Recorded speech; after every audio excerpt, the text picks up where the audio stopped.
Hi there, guys. Welcome back. Today we're going to talk about the Antichrist and how you can know who he is. Some say that it's Obama.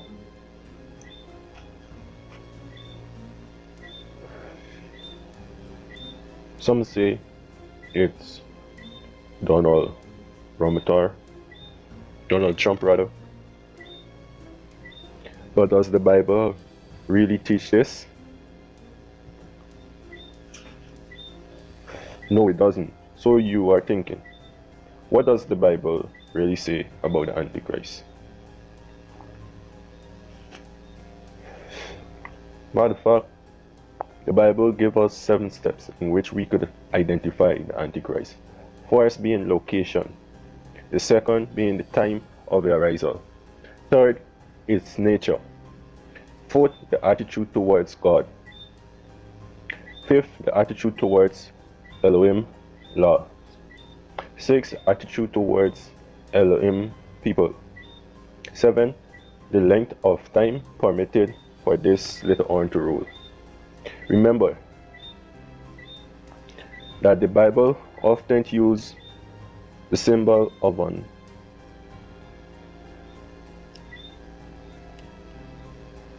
horn to describe the Antichrist. 1, location.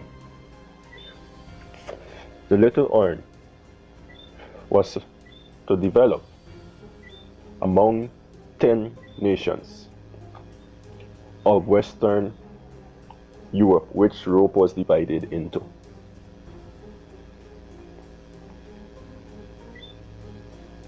Step 2, time of arisal. In AD 533, Justinian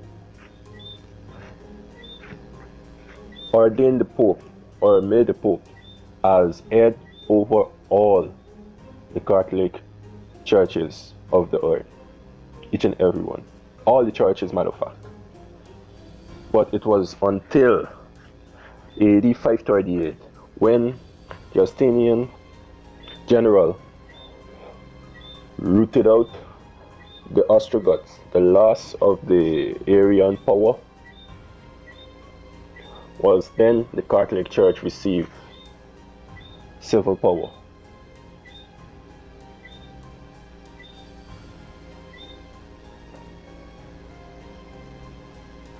Step 3, its nature. Having both political and religious power made the Catholic Church a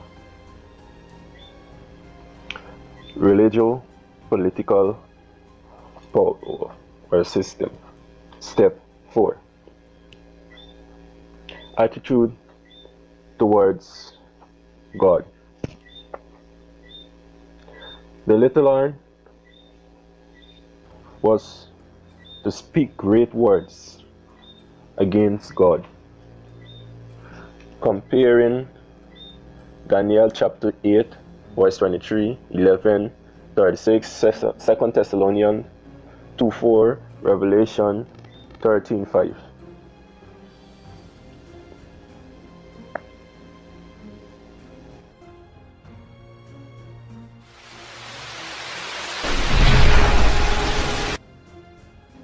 Five, attitude towards God laws. Papal Rome did in fact champion Sunday, the first day of the week, over the biblical 7-day Sabbath.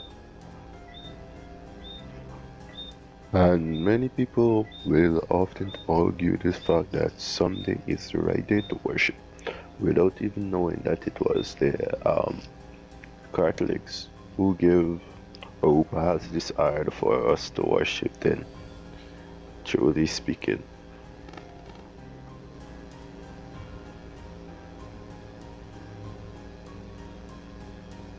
Step 6, attitude towards God people.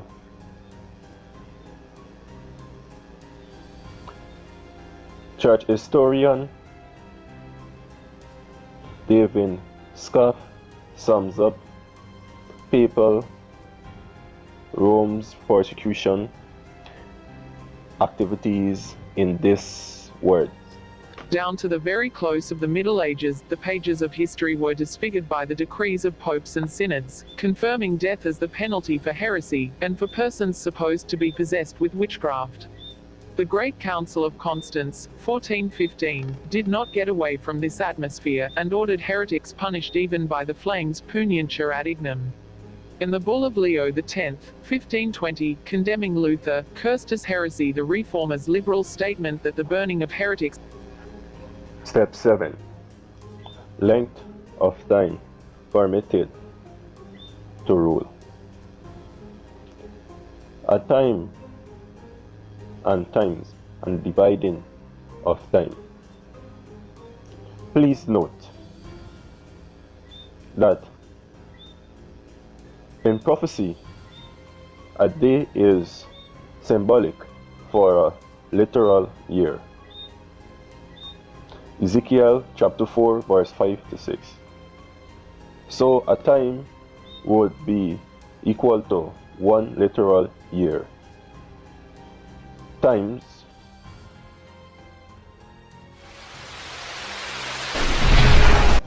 would be 2 literal years, dividing of time 1.5 year. So if a time is 1 year, a times 2 years, and a dividing of time is half of a year,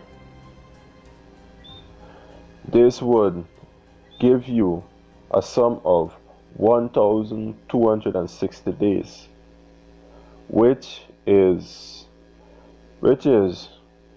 symbolic for 1,260 literal years.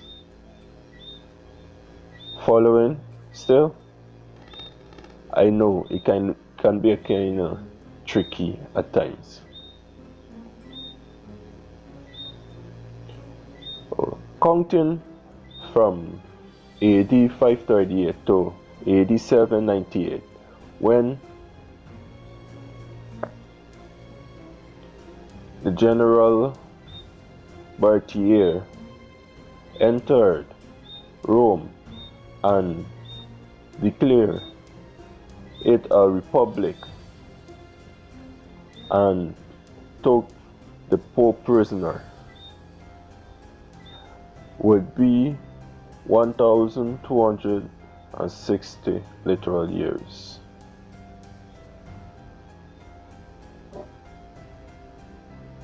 The book of Revelation later amplified on this loss of power by calling it a deadly wound. But according to Revelation, this wound was to be healed, and all the world would yet be away by Rome as it manifests a comeback, a reassurance of power. Revelation 13:3. Thus the 1,260 years denote only the period of supremacy in Rome's long history, during which God allowed this system to demonstrate its principle, policy, and objectives.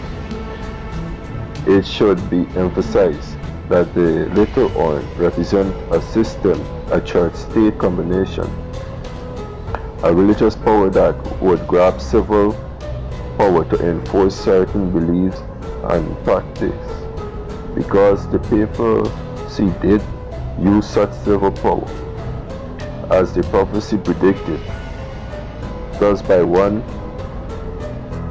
not by any means bring individual Roman Catholics under condemnation. Multitude of Roman Catholics have followed Christ as best as they know, and many have exhibited a true devotion to Elohim. But the papal system during its years of supremacy did singularly fulfill the prophecy of Daniel's system. This church and state system, just as other power before it, failed to unite mankind, and that is what this prophecy brings up. Man attempt to create peace through force arms.